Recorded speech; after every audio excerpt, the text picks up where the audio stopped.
And welcome to today's Tiger Connect PowerPoint presentation. My name is LaShonda Champagne. I am one of Hattiesburg Public School District nurses, and my nurse partner is Nurse Miranda Ganaway.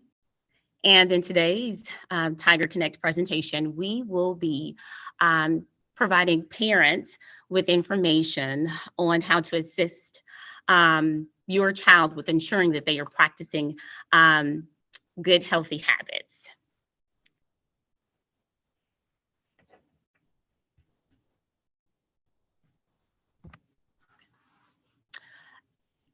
Now I will share with you exactly what Hattiesburg Public Schools, the vision and mission statement. Hattiesburg Public Schools' vision is to create a model teaching and learning environment that graduates every student prepared for success in life, college, and the workforce. Hattiesburg Public Schools' mission is to educate all students to become productive citizens of a dynamic global community.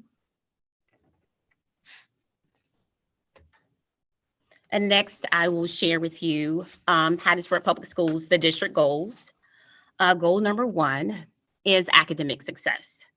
Every student is proficient and showing growth in all assessed areas. Goal number 2, effective and committed staff. Every classroom and department is led by caring, supportive, and highly effective staff. Goal number 3, positive school climate and culture. All schools are safe, supportive, and welcoming. Goal number 4, family and community engagement. All families and the community are informed, connected, and contribute to the success of our students and schools. And our final goal is for fiscal responsibility and sustainable resources. All district resources support the full implementation of the strategic plan. And now we will get into our agenda for today. The following topics will be discussed. We will speak about nutritional health, physical health, mental health, and practical healthy habits.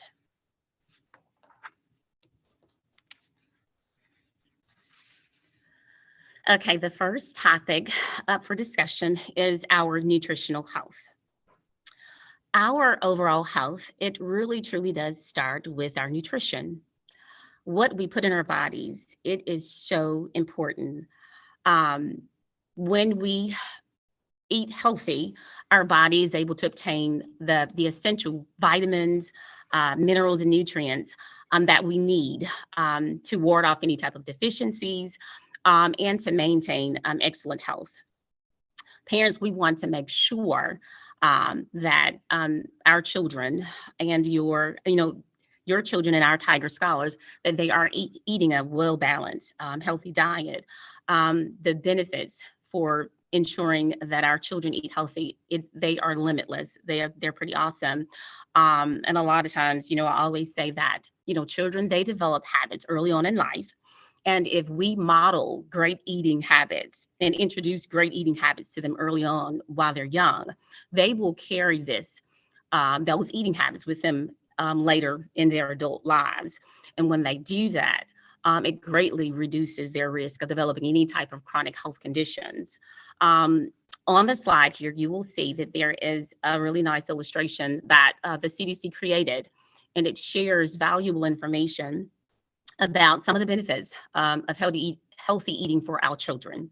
So let's look a little bit at some of the benefits. First, it says supports brain development.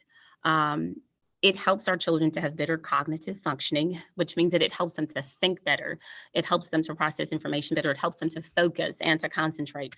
And those definitely are skills. Those are things that we want them to have in the academic setting, because we want all of our children to perform to their highest level. Making sure that our children eat healthy also supports healthy growth, keeps their skin, teeth, and eyes healthy, supports muscles and strengthens their bones. It boosts their immunity. A lot of times the foods that we eat, it wards off lots of infection. It helps our body to fight off infection. It helps our body with wound healing and so many other things. It helps the digestive system to function properly.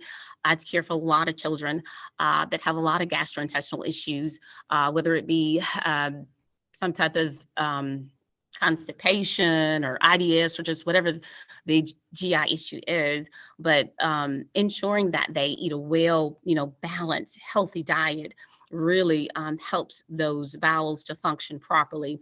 So making sure that we ensure that they have fiber in their diets will truly help with their digestive functioning.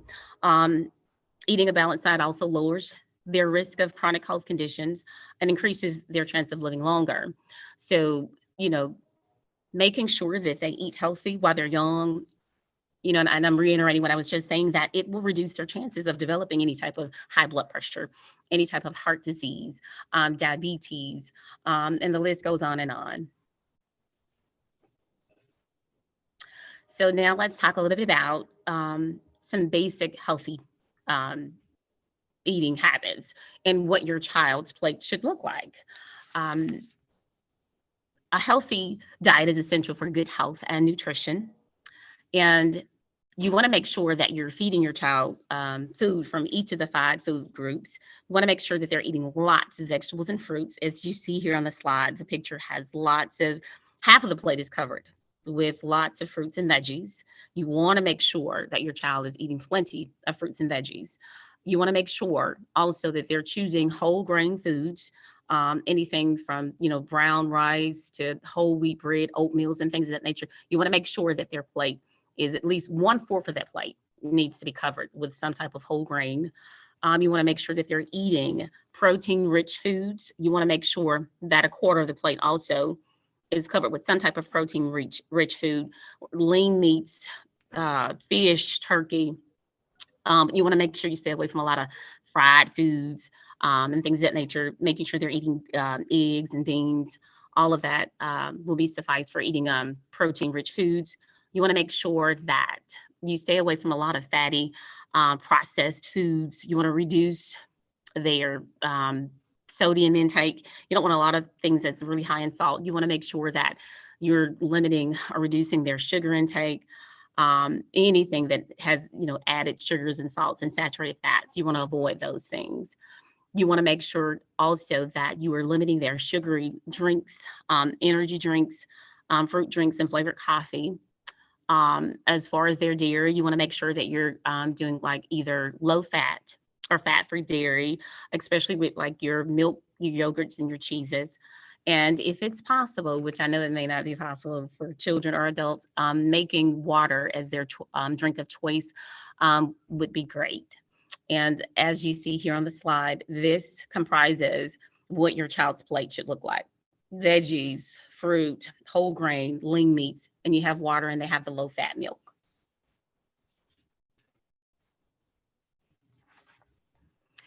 Now, the next topic up for discussion is physical health.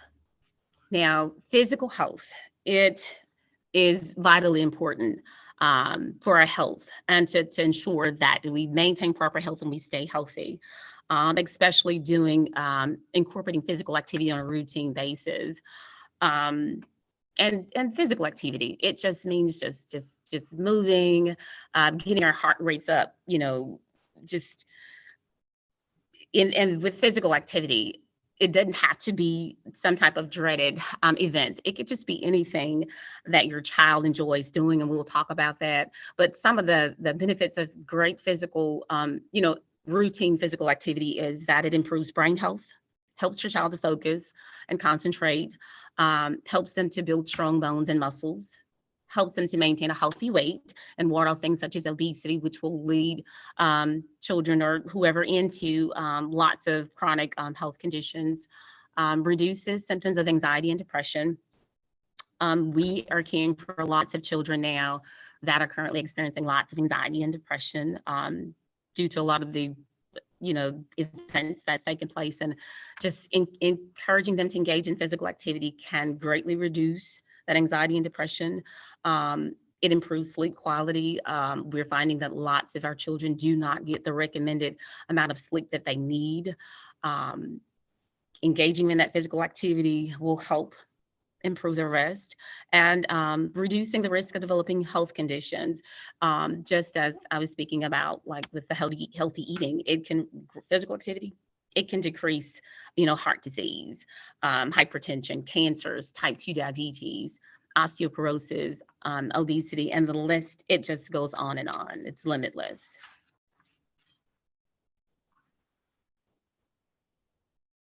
Now, just as I was saying, as far as physical activity, it doesn't have to be a dreaded event. The CDC says that children need to get in 60 minutes of physical activity every day.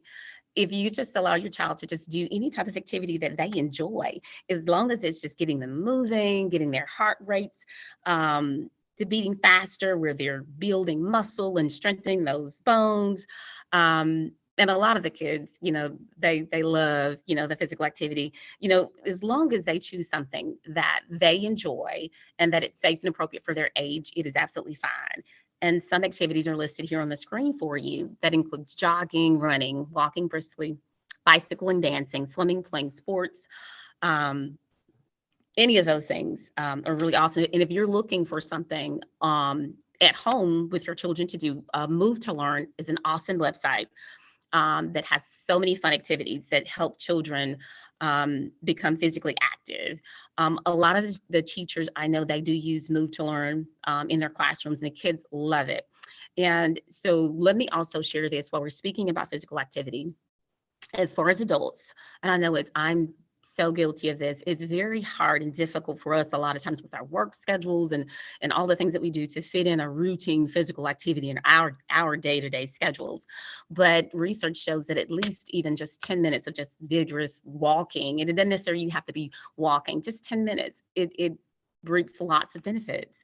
But if we as adults can just at least incorporate at least 20 to 30 minutes of physical activity, like 2 or 3 times a week, I mean, that would be awesome. So I do encourage you to try to, I challenge you to incorporate some physical activity into your routine and make it habitual.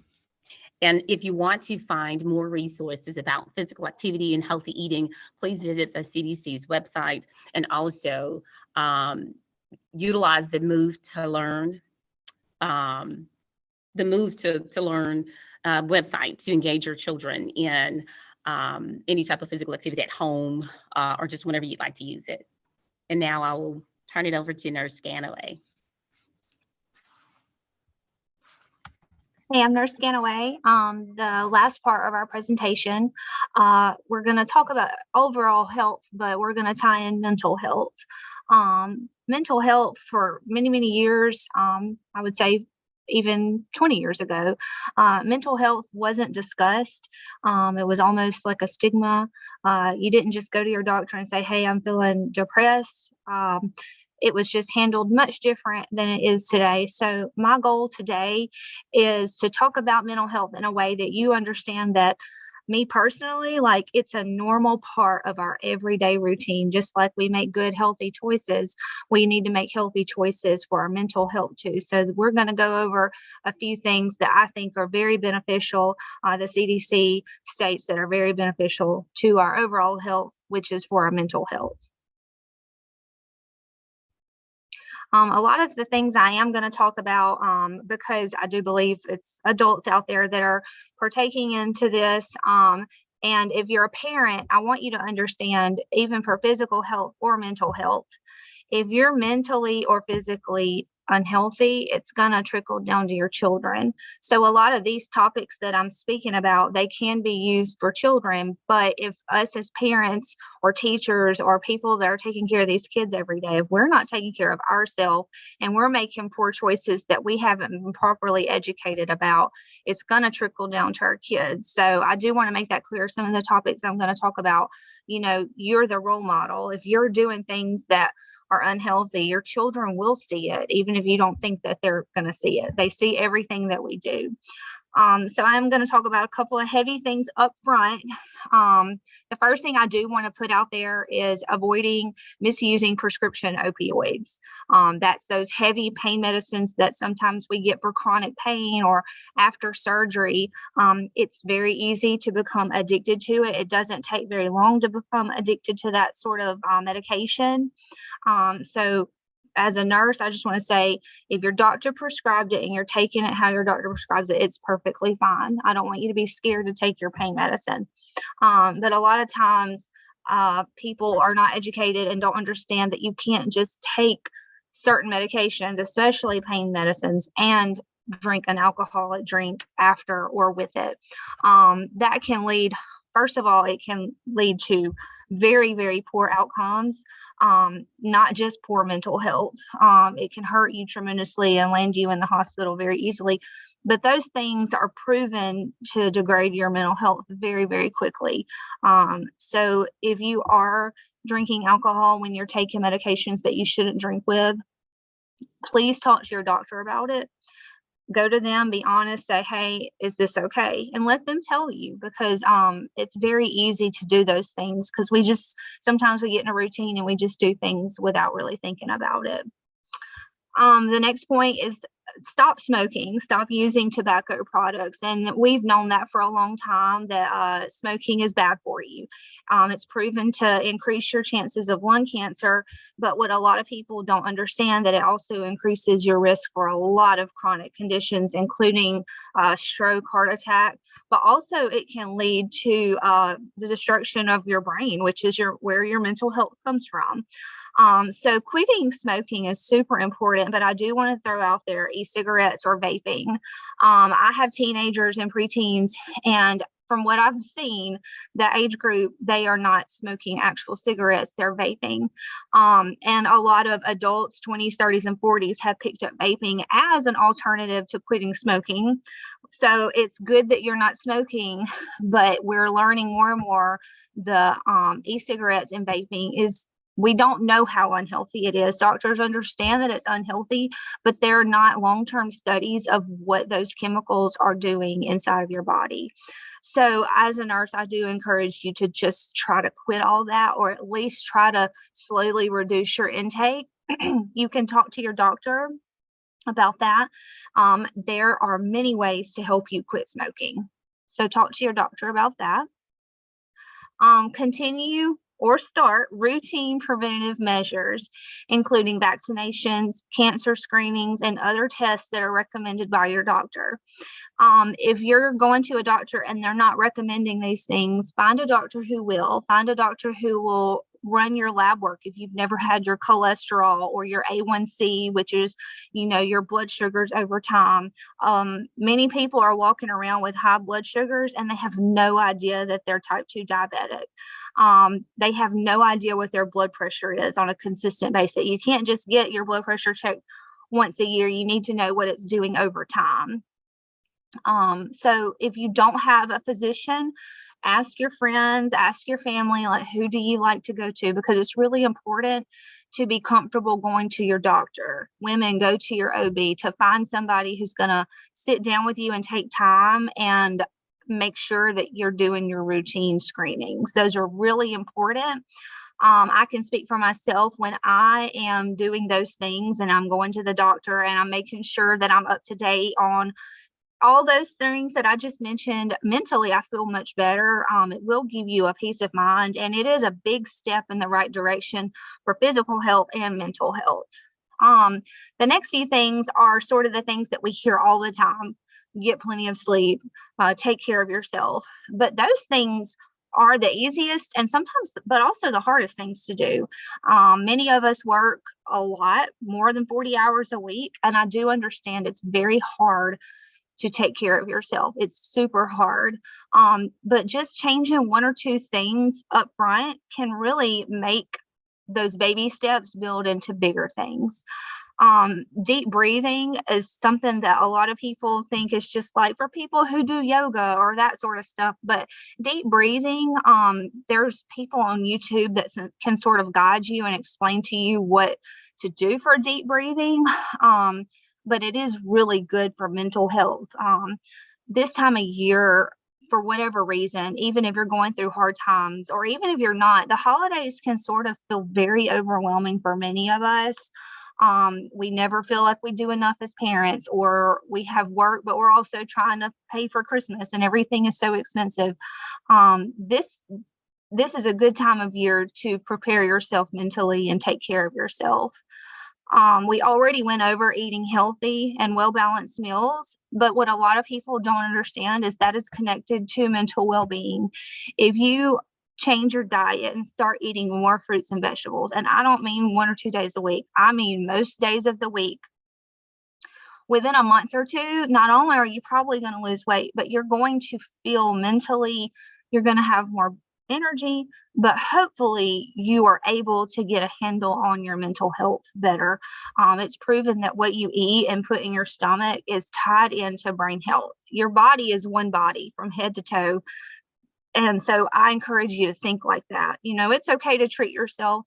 Everybody, everybody deserves to eat birthday cake and have dessert every now and then, but you've got to balance it out and eat your fruits and vegetables and eat good protein, and not protein that's fried, like she said earlier, but truly eating a healthy diet.